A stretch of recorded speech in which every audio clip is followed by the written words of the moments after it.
कि मेरे भारत की जनता चाहे कोई भी जात धर्म की हो, हिंदू मुस्लिम सिख ईसाई, सारे मेरे भाई भाई हा भाव घेऊन मोदी जी काम करता है। हम सब एक है, हम भारत माता के सपूत है या भावनेने काम करता है।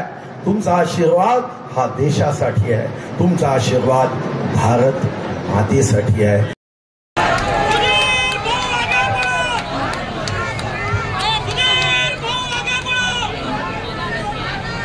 भारत माता की।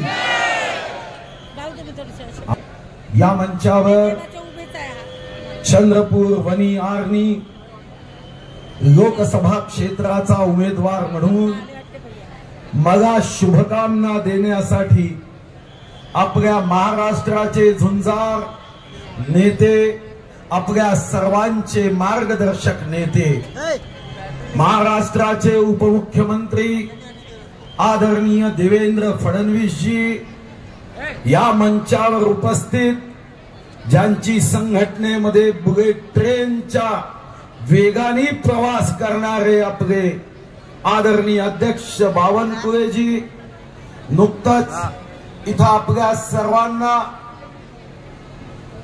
शुभकामना देण्यासाठी उपस्थित माजी गृहराज्यमंत्री श्री हंसराज अहिरजी, खासदार रामदास तडसजी, आमदार संदीप धुर्वेजी, आमदार संजीव रेड्डी जी, आमदार अशोक उईके जी, श्री आशीष देशमुख जी। खरं मी मंचावर देवेंद्रजीच्या नंतर आल्याने अतिशय वेगाने इथं उपस्थित झालो। मागे मंचावर कोण बसले आहे हे बघता आलं नाही, पण तरीही या मंचावर उपस्थित सर्व राष्ट्रवादी, शिवसेना, आरपीआय गटाचे सर्व कर्णधार, कप्तान, नेते, पदाधिकारी, भारतीय जनता पार्टीचे सर्व नेते पदाधिकारी, जर चुकून मी एखाद्याचं नाव घेतलं नसेल तर कृपया पाय आपटू नका। तुम्ही जर पाय आपटले तर निवडणुकीमध्ये आपटण्याची शक्यता निर्माण होईल। या आशीर्वाद सभेला उपस्थित माझ्या सर्व देशभक्त बांधवांनो, महायुतीच्या कार्यकर्ता बंधू भगिनींनो व माझ्या सर्व जातीचं प्रतिनिधित्व करणाऱ्या भारत मातेच्या सुपुत्रांनो, मी सर्वप्रथम माझ्या वतीने तुमच्या सर्वांच्या वतीने श्री देवेंद्रजी व श्री बावनकुळेंना मनापासून धन्यवाद देईन। कारण मी तर महाकाली देवीचा आशीर्वाद घेऊन आलो आहे, पण ज्यांच्या नावामध्येच देव या शब्दापासून नाव सुरू होतं ते स्वतः जर सदिच्छा द्यायला आले असतील तर दुनिया की कोई ताकत जनता के विजय को रोक नहीं सकती। काल मी पोहरा देवी मध्ये होतो, मां जगदंबाचा आशीर्वाद घेतो। बंजारा समाजाचीच नव्हे तर छत्रपती शिवाजी महाराजांच्या युद्धात नेहमी ओठामध्ये मां जगदंबेचं नाव यायचं। मां जगदंब म्हटल्यावर अशी तलवार चालायची की तलवार दिसत नव्हती, आक्रमणकारांची मुंडके मात्र कापताना दिसायची। मां जगदंबेचा आशीर्वाद घेऊन तर मी काल इथं पोहोचलो, पण मां जगदंबेचं एक असे भक्त की जे नेहमी मला सांगतात की भाऊ तुम्ही मां जगदंबेच्या मंदिराला विकासासाठी निधी दिला, मी आयुष्यामध्ये कधीच हे विसरू शकत नाही। हे डोळ्यात पाणी आणून मां जगदंबेचे भक्त श्री चंद्रशेखर बावनकुळे हे इथं आले। मी जेव्हा महाकालीचा आशीर्वाद घेऊन येत होतो, आमचे शिवसेनेचे मित्र मनापासून हृदयापासून रॅली काढत जेव्हा आले, खरं तर त्यांना माहिती नव्हतं की मी त्यांच्या गाड्यांच्या, त्यांच्या स्कूटर रॅलीच्या बाजूनी जात आहो। पण मला आनंद झाला की आमचे शिवसेनेचे मित्र 100% साऊंड मध्ये महायुतीच्या आणि माझ्या विजयाच्या घोषणा करत होते, तेव्हा मला विश्वास झाला की इथं माझ्या महायुतीचा कोणताही कार्यकर्ता हा कृत्रिम प्रेम करत नाही, हा नैसर्गिक प्रेम घेऊन अब की बार 400 पार हा भाव घेऊन काम करतोय. मी राष्ट्रवादीच्या मित्रांना धन्यवाद देतो की आमचे राष्ट्रवादीचे नेते मंत्री रोज मला फोन करतात आणि जसं काही राष्ट्रवादीचा उमेदवार उभा आहे या भावनेने मला टिप्स देतात कि भाऊ यहाँ पे ध्यान देना है, भाऊ इसको फोन करना है, ये व्यक्ति पे नजर रखना है. तेव्हा मला मनात एकच विचार येतो की ही निवडणूक माझी नाही, ही निवडणूक बंधू भगिनींनो तुमची. विजय झाला तर याच मंचावरून मी अनेकदा सांगितलंय, विजय झाला तर माजायचं नाही, पराभव झाला तर लाजायचं नाही. अरे जीत का हमें गर्व नहीं है, हार की हमें शर्म नहीं है. तेरा वैभव अमर रहे माँ, हम दिन चार रहे ना रहे, हा भाव घेऊन काम करतो. आणि हे माझं सौभाग्य की विश्वगौरव देशगौरव नरेंद्र मोदीजींच्या नेतृत्वात आज जेव्हा देश एका सर्वोच्च विकासाच्या बिंदूवर जाण्याची तयारी करताय, तर मी तर हे समजतो की कदाचित आमचं शेकडो वर्षाचं शेकडो जन्माचं पुण्य असेल की भारत मातेच्या गर्भामध्ये आमचा जन्म झाला, पण कदाचित आमचं शेकडो जन्माचं पुण्य असेल की या देशाच्या स्वातंत्र्यानंतर आम्ही श्रद्धेय अटल बिहारी वाजपेयी, श्रद्धेय अडवाणी आणि आता श्रद्धेय मोदीजींच्या नेतृत्वात कार्यकर्ता म्हणून काम करण्याची संधी मिळावी, हे तर आमच्या आयुष्यामध्ये सौभाग्य आहे. निवडणुकीला आपण उभे आहोत ती विकासासाठी, देशासाठी. काही लोक मला विचारतात, आता जेव्हा मी फॉर्म भरायला येत होतो माता कन्यका मंदिरात दर्शन घेतलं, सर्व टीवी चॅनल्सचे लोक. मला असं म्हणाले कि भाऊ इस चुनाव में दो विषय है, दो प्रश्न है, प्रचार के दो माध्यम है. बड़ा कौन से माध्यम है? बोला एक जात का माध्यम है. बोला मैं जात का माध्यम से कोई प्रचार कर रहा होगा तो अपने पैर पे पत्थर ठोक रहा होगा. अगर आप जात का नेतृत्व करते हो तो बाकी जातियों ने समस्याओं के लिए कौन से नेता को देखना है? यहां तो ओबीसी है, बड़ा समाज है, यहां पे ओपन समाज बड़ा है, यहां पे एससी बड़ा समाज है, यहां पे आदिवासी समाज बड़ा है. तो आप क्या चाहते हो कि आप सिर्फ एक जात के लिए खड़े हो? नहीं, मैं तो इस जिले की लोकसभा मतदार संघ में मैं कुंभी भाइयों की भी सेवा करूंगा, मैं तेली भाइयों की भी सेवा करूंगा, मैं माली भाइयों की सेवा करूंगा, मैं ओबीसी भाइयों की सेवा करूंगा, मैं ओपन भाइयों की सेवा करूंगा. मेरे जो तेलुगु भाई है जिसको आज तक मैं ये कहते आया, ना गुर्तुके कमलम फूल, आशीर्वाद अभी आ गए, वोट ही आ गए अम्मा, वो तेलुगु भाइयों की सेवा करूंगा. वो प्रभु राम के उत्तर प्रदेश से आए हुए उन सभी उत्तर भारतीयों की सेवा करूंगा. मैं उस बंगाली भाइयों की सेवा करूंगा जिनके लिए 95 में मैंने चुनावी झंडा हाथ में लेकर जोल चाय, रोस्ता चाय, पोता फूले, वोट चाय, ये भाव से मैंने चुनाव लड़ा है. विश्व रत्न महामानव डॉक्टर बाबा साहब अम्बेडकर जी, हमारे अनुसूचित जाति के लोगों की दिल से सेवा करूंगा. मेरे अनुसूचित जाति के भाई बहन हे मुख्य प्रवाहात यावे. आज मी देवेंद्रजींना धन्यवाद दे की चंद्रपूर जिल्हा असा जिल्हा आहे की ज्या ठिकाणी अनुसूचित जातीच्या घरकुलासाठी लाभार्थी कमी आहे आणि आमचं टार्गेट कितीतरी मोठं आहे. शबरी आवास योजनेमध्ये लाभार्थी संख्या कमी आहे, आमचं टार्गेट कितीतरी मोठं आहे. या जिल्ह्याचा सर्वंकष सर्वांगीण विकास हे आमचा संकल्प आहे. नव्हे मोदीच्या गॅरंटी मध्ये ही चंद्रपूर वनी आर्णी लोकसभेची ही गॅरंटी आहे की आम्ही जातीपातीचं राजकारण करणार नाही।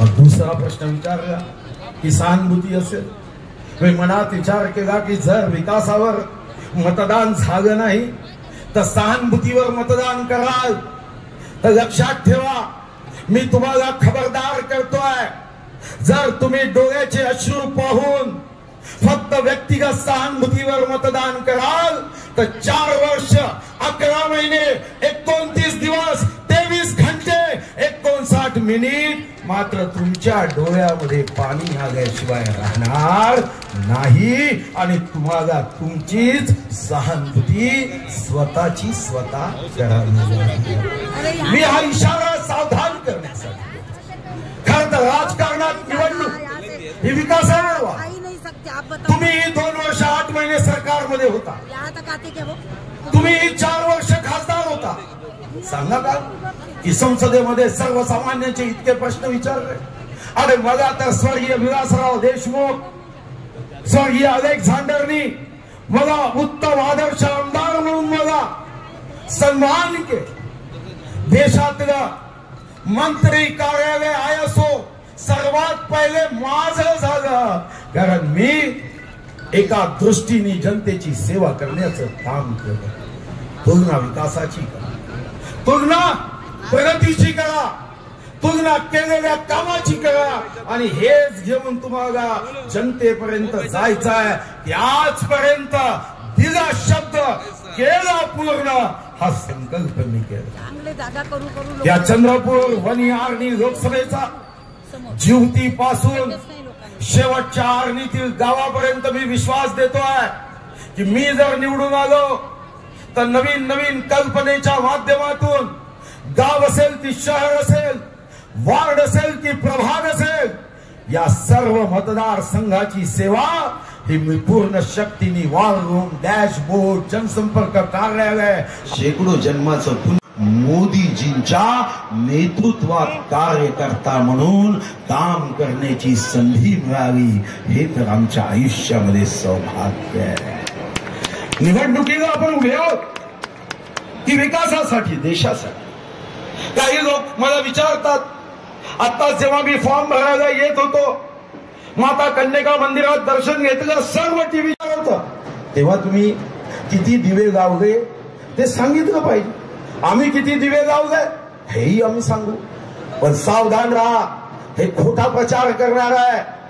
आज जेव्हा काँग्रेसचा नेता विचारतो की शेतकऱ्याच्या प्रश्नावर काय, मी तर भाषणात सर्व प्रश्न सांगेल, पण तुम्ही 50 वर्ष 55 वर्ष सत्तेत असताना काय झोपा घेतल्या की कुंभकर्णाने जर त्याला पुन्हा एकदा लंकेमध्ये धाडलं तर तो काँग्रेसच्या नेत्यांना विचारेल की रिश्ते में हमारे बाप लगते हैं, मैं 6 महीने सोता था, ये तो साल भर सोते हैं, असं म्हणण्याची आवश्यकता पडू नये। अनेक गोष्टी आपल्याला करायच्या, टीका करतील, सोशल मीडियामध्ये काही लोक बदमाशी करतील, खोटा अपप्रचार करतील, कपोकल्पित गोष्टी करून मायावी दुष्ट बुद्धीने प्रयत्न करतील, पण आपल्या सर्वांना उमेदवार व्हायचा आहे। मी उमेदवार नाही, तुम्ही उमेदवार आहात। मी तुमच्या विजयासाठी लढतोय, मी तुमच्या विकासासाठी लढतोय। विश्वगौरव, देशगौरव, युगपुरुष, प्रधान सेवक जे सेकंदानी सेकंद, मिनिटानी मिनिट, तासानी तास, दिवसानी दिवस, आठवडे आणि आठवडे, महीने आणि महीने एकच ध्यास घेत आहे कि मेरे भारत की जनता चाहे कोई भी जात धर्म की हो, हिंदू, मुस्लिम, सिख, ईसाई, सारे मेरे भाई भाई, हा भाव घेऊन मोदी जी काम करता है। हम सब एक है, हम भारत माता के सपूत है, या भावनेने काम करता है। तुमचा आशीर्वाद हा देशासाठी आहे, तुमचा आशीर्वाद भारत मातेसाठी आहे, तुमचा आशीर्वाद भयमुक्त भारतासाठी, तुमचा आशीर्वाद भूकमुक्त भारतासाठी, तुमचा आशीर्वाद आतंकमुक्त भारतासाठी, तुमचा आशीर्वाद विकासयुक्त भारतासाठी, तुमचा आशीर्वाद जातविहीन भारतासाठी, तुमचा आशीर्वाद भारताच्या गौरवासाठी आपल्या सर्वांना मी हृदयापासून विनंती करतोय। खरं तर मान्य देवेंद्रजींनी आग्रहपूर्वक माझी निवड केली, बावनकुळेजींनी माझी आग्रहपूर्वक निवड केली, मान्य विश्वगौरव मोदीजींनी आग्रहपूर्वक निवड केली. मला या सर्व शुभकामना घेऊन चंद्रपूर वणी आर्णी लोकसभेला देशातल्या उत्तम लोकसभा मतदारसंघातला एक मतदारसंघ करायचा आहे. मी निवडून आलो तर 4 फुटांनी माझी उंची वाढणार नाही, मी पराभूत झालो तर 4 फुटांनी उंची खाली होणार नाही. माझं वजन अचानकपणे निवडून आल्यानंतर 10 किलोनी वाढणार नाही, पण मी विजयी झालो तर तुमच्या विकासाची उंची वाढवेल, तुमच्या प्रगतीची उंची वाढवेल, तुमच्या उन्नतीची उंची वाढवेल. आणि एवढंच नव्हे, मी लोकसभेत गेलो तर मोदीजींना इथून जेव्हा तुमच्या शुभकामना आणि आशीर्वाद देईल, या देशाची उंची ही चीन, पाकिस्तान, अमेरिका, जपान सारख्याही देशापेक्षा वाढेल, हा माझा विश्वास आहे.